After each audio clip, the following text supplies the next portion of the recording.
Right, these are my 6 kitbashed Space Marines. Starting with a captain. I used Grey Tide Studios bits on this guy, all over on his belt. As you can see, I added a chalice on his shin. I added, obviously, forearm guards here. This is a custom chapter symbol. They're a successor chapter to the Blood Angels. Custom backpack, primed, based, and everything. Also some basing bits there. This is a Space Marine Lieutenant. We've got what should be a plasma pistol, but it isn't. A power weapon. Again, Grey Tide Studios bits all over, along with some just basic basing going on there. On this one, I guess there is one little bit on there as well. This guy is heavily inspired by Gabriel Seth, a giant two-handed chainsword.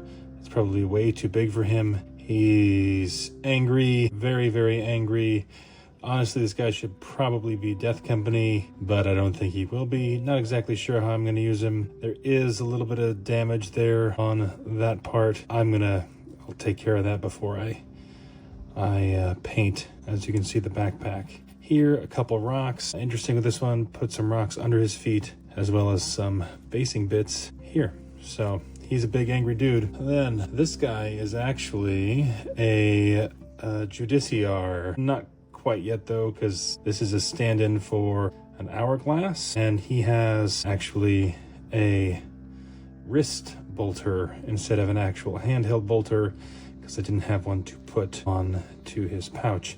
There are some skulls here on his base, and this sword here is actually from a Dungeons and Dragons type miniature, just one of those cheap ones. I like the look of the sword. However, it looks like the pommel is missing, and so I'm going to probably have to replace that with green stuff, is what I'll probably do. In fact, there's green stuff on him. This cape is made of green stuff, as well as his cowl across his mouth, but you can't see it very well at this stage of the prime. I did scrape the wings of the Aquila off of his chest and added some other bits here to his belt as well. So this guy was actually lots of fun. He doesn't look the greatest right now. I think it'll come through in the paint job because the cowl just kind of looks weird. And honestly, this is not, I could improve this. It's not really an hourglass. There could be a better chain effect, a detail here on the hand. Now we're looking at a jump pack captain with plasma pistol and power fist with claws. The body of this guy,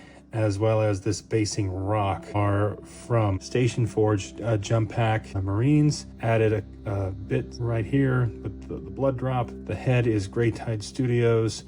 I also added this decoration here onto the backpack. And then if we turn him around, you can see we've got some skulls there on the back. He also has some bits on his base, which is rather fun. But my favorite one of the bunch has to be this last one, and that is my take on the Phobos Lieutenant. This is a model. The original model looks amazing, and I essentially try to do it my own way. This claw here actually came from the Tyranid kit. It's maybe a little bit beefy, but hey, it worked. I added grenades to his chest. There's a talon from a Termagant. This is the back armor from a Termagant with a piece of plastic straw that I have used to create the strap.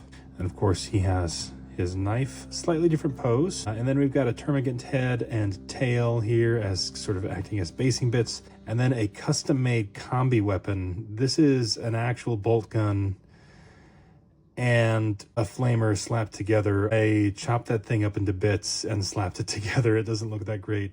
It'll probably look better once it's all primed. And I liked him with the helmet, so I went ahead and put that on there. This guy is probably my favorite out of the group just because of his overall aesthetics. All of these, with the exception of the jump pack captain, started out as Infernus Marines. The best way to demonstrate this, actually, right now, is by showing the Infernus Sergeant. These two have the same pose on their feet, but I just kitbashed this guy into a lieutenant.